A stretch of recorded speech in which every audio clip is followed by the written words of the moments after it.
Hey there, welcome to Tiny Garden Habit. My name is Adriana and I garden in Zone 6B in beautiful Transylvania, Romania. And we are now at the end of January, but all the snow has melted and it's such a beautiful day that it feels like spring. And today I want to talk about my favorite cool season crop seed varieties that have done exceptionally well in this tiny garden right here. Don't know if you can see it. Anyway, we're gonna do that in a minute, but first let's go to the root cellar because I have to grab some supplies for you to show you some crops that have done exceptionally well. So see you later. We're inside, and this is how we get in. Okay. This is a really old house. It's nearly 100 years old, so excuse the old derelict look to my root cellar, but this is where we're gonna store most of our vegetables come next year. Right now we just have a few things that I want to show you guys, namely, okay, let's see if this works. Yes. So this is a part of our stored harvest. This is what we keep in the root cellar right now. Potatoes from my parents because we don't have room to grow that many potatoes. But what I actually wanted to show you, just to show you how well it works, is storing vegetables in these large IKEA tubs with plastic lids on top. We covered our beets, which have quickly become my favorite vegetable, in moist sawdust, and they have kept like this exceptionally well. I think it's the 4th month already, and they are very, very hard, very firm, crisp, and this method works really well, especially for carrots. They need to be, of course, covered with sawdust, but you just get them out.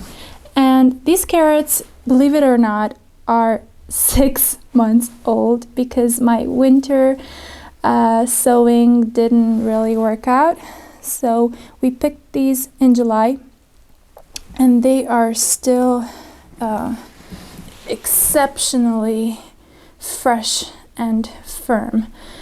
I remember I grew up having a cellar, and this is not what, just let me see myself here.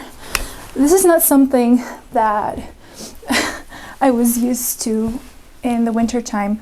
I mean, my parents had carrots like this all the time, but they just let them store in the open air inside the root cellar, so they become very wrinkly and not too good to eat fresh. But this sawdust method works so good that I'm planning to do this for all my root vegetables. Now next we have leeks. These are Musselburgh leeks, and we harvested them in late autumn because we were afraid we would lose them to frost. So we just planted them in some garden soil, a little bit moistened, and now you can actually see that they've developed roots, and it looks like they're doing just fine here, just hibernating. And they're getting really buttery and soft, not so crunchy, but I feel like they taste better this way. So this is what we have in our root cellar, and I'm gonna talk about varieties and all the seeds we bought in just a second. So stay tuned. The roads are exceptionally noisy today, and I have no idea why because it's a Sunday. I'm a beginner gardener, and my biggest regret for last year was not taking enough pictures, not filming enough, and I really don't have I mean, I remember what happened, obviously, and I wrote it all down in my trusty journal, but I don't want to do that anymore. So that's why I created this gardening channel, just to share my progress, and maybe you can garden along with me. Today I want to talk to you about cool weather crops, because it is January. It's time to order those seeds, and I have a bunch of them here and a lot more inside the house. So my seeds have arrived from the Netherlands this year. Can't wait to try them. But before I do and tell you what I intend on sowing, which is probably going to be in another video, I want to talk about what did really well last year in terms of cool weather crops. And I want to start with just random order. I'm going to start with peas, because you can sow peas in modules. You don't have to direct sow them as early as 5 weeks before the last frost, or 4 weeks, and you can harvest them for shoots inside salads, and they're really delicious. So I was watching Charles Dowding when I first learned how to garden no dig, and he recommended a bunch of varieties, so I got inspired from him. And these are alderman seeds, alderman peas, and they are expiring this year, and it's breaking my heart because I haven't found any similar seeds to order here in Romania or in the Netherlands. But I ordered something similar. It's called Wonder Van America. And you see how the seeds are squared in shape and look really different from regular garden peas? Well, I really love these, and I can't wait to try them again. But for some reason, peas didn't do very well when I direct sow them. Just know that you can start them in modules. They grow really fast, and they're gonna do just fine. The second seed variety that I want to share with you are radishes. We have grown a ridiculous amount of radishes last year, because I have done the rookie mistake of sowing them all at once. And the varieties that we've sown were French breakfast, of course, a very popular variety, and Easter egg, which was multicolored and looked something like this. This is not Easter egg, but again, I couldn't find Easter egg this year. And at some point we had so many radishes that it was just radishes everything, and we didn't know what to do with them. So we ate them as salads, and we cooked them inside the oven. Yeah, for a while we didn't want to have radishes anymore. Salad greens that love the cold, like spinach and arugula, were really delicious for a short while before the flea beetle decided to come and eat our crops. But I noticed that those flea beetle problems are usually happening as soon as the weather is getting kind of warm, and they go to seed anyway. So if you want to enjoy especially rocket salad, wild rocket, I prefer mine spicier, this variety. I prefer sowing rocket salad and mustards and mizunas in early autumn, because then they don't have as many pests and they don't go to seed. As for lettuce, what I've noticed and also learned from various gardeners is that you can get multiple harvests from densely packed leaf lettuce for a really long time, and certain lettuces can form really nice heads. So for leaf lettuce, we had salad bowl green and salad bowl red, as well as lolo rosa and lolo bionda. And these lettuces last in the ground for a really long time. And for head lettuces, I've grown Little Gem variety, and not this one, but something that looks like this, and it's called Ice Queen, and it was delicious. I can't find it anywhere, unfortunately. What you can do is sow your lettuces in the beginning of March, the beginning of June, in mid-July and in mid-August for overwintering them, and that way with just 4 sowings, Charles Dowding style, you can have a continuous supply of lettuce all season long, which I find amazing. Obviously, we can't forget kale for our salad greens because it's indestructible.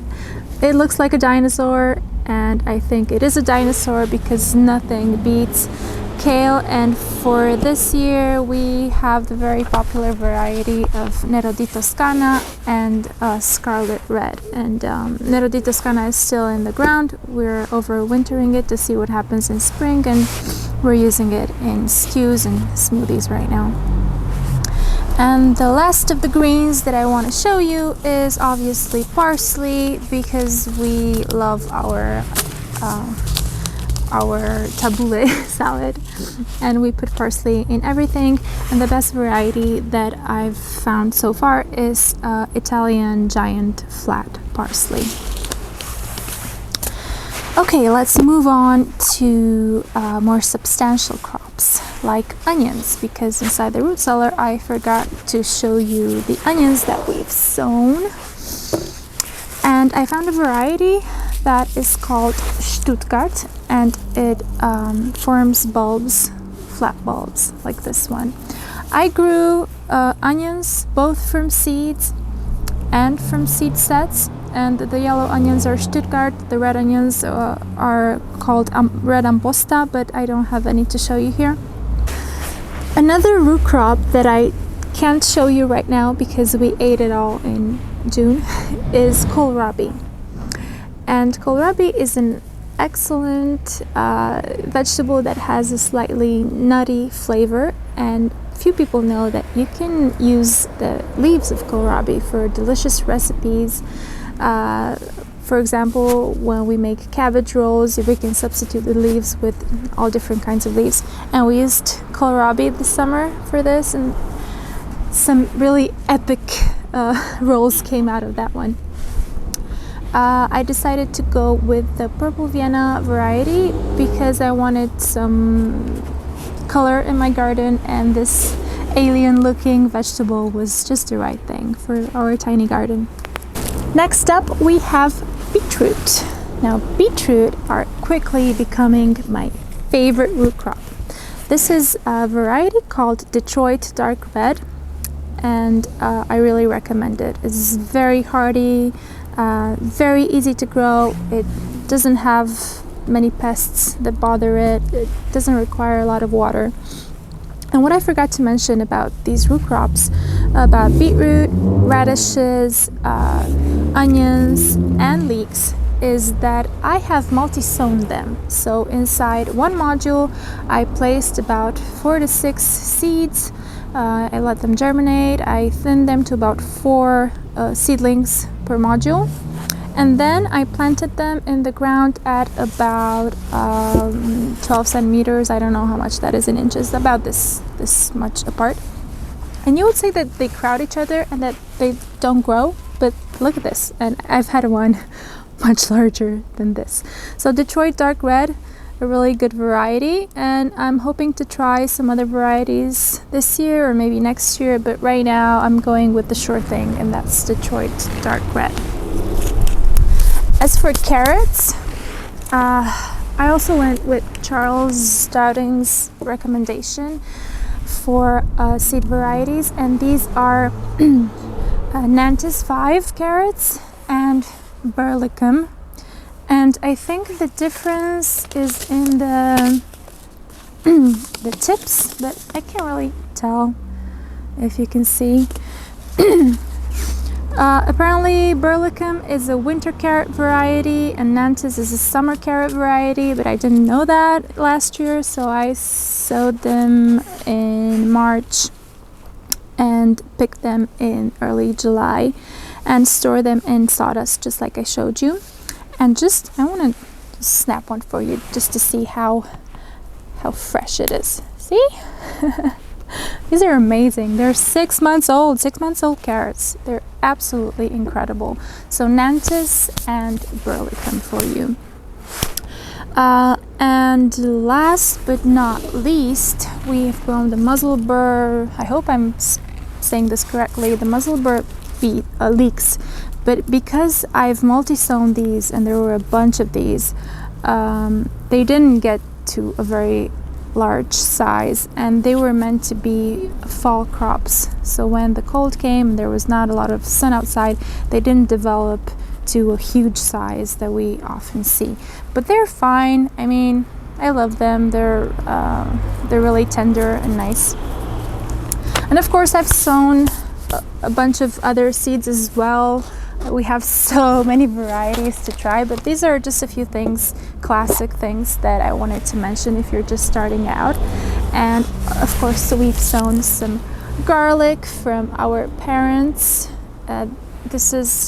It's not any variety, it's just a traditional local Transylvanian garlic to keep the vampires away, as we are 10 minutes drive away from the Dracula castle. I've disclosed my location now. So that's about it. If you've enjoyed it, I am going to have all this list in an article on my blog on tinygardenhabit.com. And hopefully it's not too late for you to order all these seeds and have them in your mailbox by early February or mid-February, so you can get cracking and get gardening. So until next time, have a lovely weekend, or have a lovely week, because this is going to come on Monday. And hope I've inspired you to start gardening. Take care. See you soon.